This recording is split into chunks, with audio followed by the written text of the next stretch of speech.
अब हनुमान जी समुद्र लांघने के लिए उड़ान भर चुके थे। अब मुश्किलें आना तो तय थी।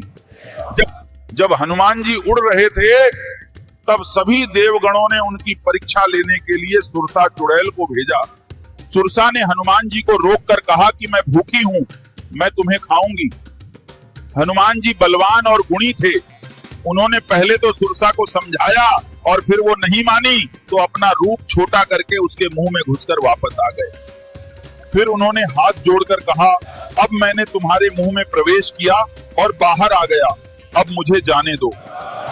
सुरसा मुस्कुराई और आशीर्वाद दिया। हनुमान जी समझ गए कि ये देवताओं की ही भेजी गई थी।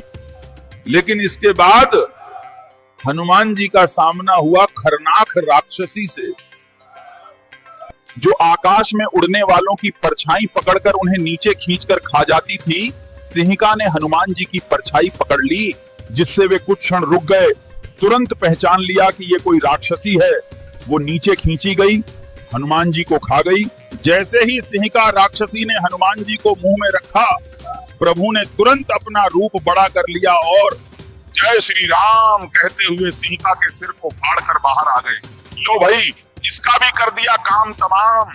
अब हनुमान जी ने अपनी स्पीड खोली और देखते ही देखते पहुंच गए रावण की लंका। लंका में हर जगह ढूंढ लिया है, लेकिन माता सीता नहीं मिली।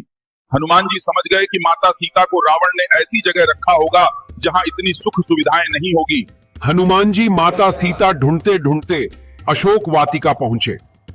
हनुमान जी ने सीता माता को देख लिया था। हनुमान जी ने वट वृक्ष की शाखा पर छिपकर पहले माता की दशा को ध्यान पूर्वक देखा।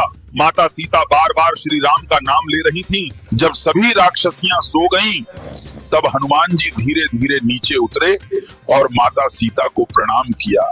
पहले तो माता को लगा कि ये रावण का ही कोई मायावी दूत है, लेकिन जब हनुमान जी ने भगवान श्री राम जी की दी हुई अंगूठी दिखाई तो माता समझ गई ये राम जी ने ही भेजा है। अंगूठी देखकर माता सीता को यकीन हुआ कि ये उनके प्रभु राम का ही भेजा हुआ दूत है। सीता मां भावुक हो गई, आंखों से आंसू बहने लगे। राम जी का हाल चाल जाना।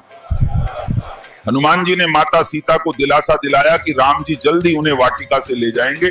अब हनुमान जी को थोड़ी भूख भी लगने लगी थी, तो माता सीता से खाने का पूछा गया। माता ने इशारा कर दिया कि थोड़ी दूर फलों का बाग लगा है, खा लो। फिर क्या हनुमान जी पहुंच गए बाग में। अशोक वाटिका में कोई वानर उत्पात मचा रहा है। रावण ने अपने सबसे बलवान राक्षसों को भेजा। हनुमान जी अकेले ही उन सब पर भारी पड़ गए। सबको भगा भगा कर मारा, मारते कम पर घसीटते ज्यादा। पूरी लंका थर्रा उठी। रावण तक को लगा कि ये कोई साधारण वानर नहीं, कोई दिव्य शक्ति है। अंत में रावण ने अपने बेटे मेघनाद को भेजा। मेघनाद ने हनुमान जी पर ब्रह्मास्त्र चलाया। हनुमान जी ने प्रभु श्री राम की मर्यादा का ध्यान रखते हुए ब्रह्मास्त्र को सम्मान दिया और स्वेच्छा से बंधन स्वीकार किया। लंका के राक्षस हनुमान जी को रस्सियों में बांधकर रावण की सभा में ले गए और वहां शुरू हुई लंका दहन की ओर बढ़ती महान लीला। आगे की कथा हम कल सुबह से शुरू करेंगे। जोर से बोलो प्रभु सियावर रामचंद्र की।